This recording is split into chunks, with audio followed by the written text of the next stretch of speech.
The moment Malcolm Avery stepped into the Concorde Royale, the grand lobby of the iconic luxury hotel seemed to pause. Conversations hushed, heads subtly turned, and eyes followed his quiet stride across the polished marble floor. The place, with its golden chandeliers and echoing ceilings, stood as a symbol of privilege and prestige. But on that afternoon, it would become the epicenter of a reckoning. Malcolm, dressed in a perfectly tailored navy suit, moved with the ease of a man who had long grown used to occupying high spaces.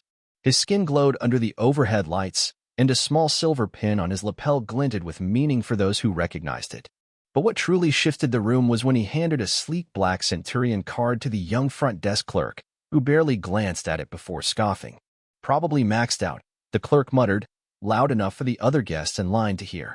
The smirk on the clerk's face, his name tag read Chadwick, lingered like a stain in the air. Laughter bubbled softly from a nearby guest. Malcolm, though, didn't blink. His eyes were steady, unblinking, and piercing. He accepted the moment with the same composed silence he had cultivated through years of navigating boardrooms where his presence was always a surprise, sometimes a threat. What Chadwick didn't know, what none of the staff at the Concorde Royale seemed to understand, was that this man standing in front of them wasn't just another wealthy traveler. Malcolm Avery wasn't there to relax. He was there to observe, to audit, to dismantle. Behind the calm facade stood the Senior Director of Integrity and Compliance at Monarch Holdings, a global private equity firm with a stake in nearly every luxury hospitality brand in the Western Hemisphere, including the Concorde Royale. Malcolm had been sent after a string of complaints surfaced: racial profiling, classist treatment, systemic gatekeeping disguised as policy. This trip, at first glance, had been billed as a standard internal review. But Malcolm had his own reasons for taking it personally. The moment he stepped into his room, a downgraded suite, nowhere near what his assistant had booked, he made a note. The keycard to the executive lounge didn't work. Another note. When he returned to the front desk to ask about it, the response was condescending and dismissive. "I'm sorry, Mr. Avery, but access to the lounge is reserved for certain tiered members," the woman said, barely hiding her disinterest. "I see," Malcolm replied evenly. "And what tier would that be?" "It's usually, well, corporate VIPs, global elite status, you know." "I know," Malcolm said, smiling faintly. "That's me." Her face flushed, but she didn't correct herself. Back in his room, Malcolm opened a secure folder on his laptop and began logging the details. There were already names, dates, and interview transcripts compiled by his team. Over the past 2 months, they had quietly gathered first-hand accounts from employees, former guests, and whistleblowers. What was unfolding at the Concorde Royale was no isolated event. It was a culture.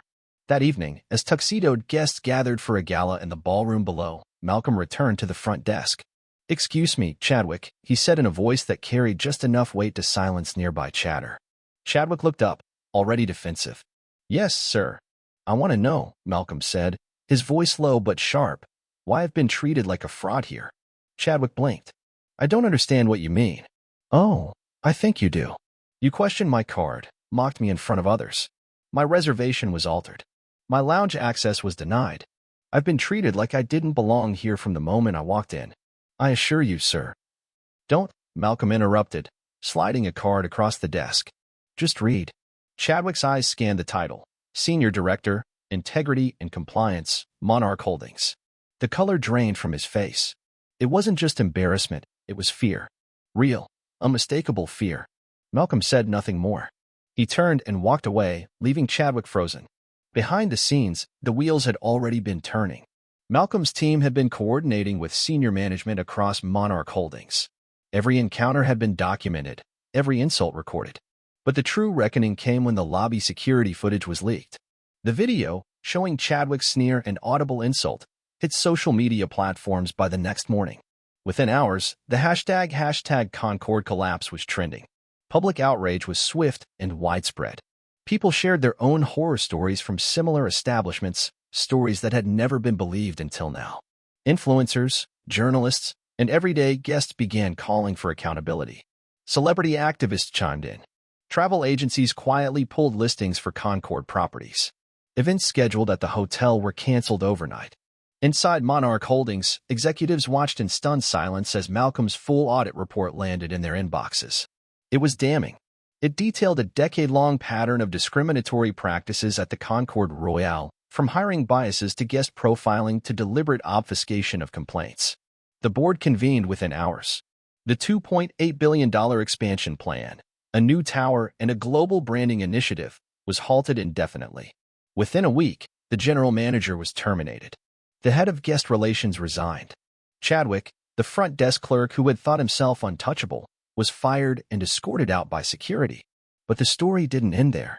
Other hotels in the group, fearing a similar fallout, began requesting internal audits. The media coverage pushed lawmakers to revisit anti-discrimination policies in the hospitality industry. What started with one slight, one man, and one name became a movement. Malcolm, for his part, kept his distance from the spotlight. He issued no public statements, gave no interviews. He didn't need to. The truth had spoken for him. He never returned to the Concorde Royale. But he didn't have to. The place would never be the same again. In the weeks that followed, guests began to see changes, new staff training programs, visible diversity in hiring, complaint systems that actually worked. The Concorde Royale, once a shining beacon of elitism, was now a symbol of reckoning. And still, Malcolm remained composed. He didn't gloat or claim victory. Because for him, it had never been about revenge. It had been about accountability. The hotel hadn't simply disrespected a guest. They had revealed the rot at the core of their foundation, and Malcolm simply held up the mirror. The Concorde's downfall became the case study for business schools, human resource seminars, and boardroom reform sessions across the country. Internal policy guides began including the story of the man who brought down a billion-dollar empire with nothing but calm words, documentation, and a quiet refusal to be silenced. As the months passed, new leaders rose in the hospitality world, leaders who cited Malcolm Avery's audit as the turning point that reshaped how luxury and inclusion could coexist. What happens when you stand tall in the face of indignity? When you speak truth not in rage, but in resolve? When you leverage power not to crush but to correct? You shift the world. And perhaps, just as importantly, you remind it, dignity doesn't need to shout. Sometimes, it only needs to walk into a room and wait for the room to realize it was wrong. The lobby at the Concorde Royale would never feel the same again. And neither would the industry. Because one man refused to let his value be defined by a smirk and a stereotype. He didn't ask for a revolution. But he sparked one anyway.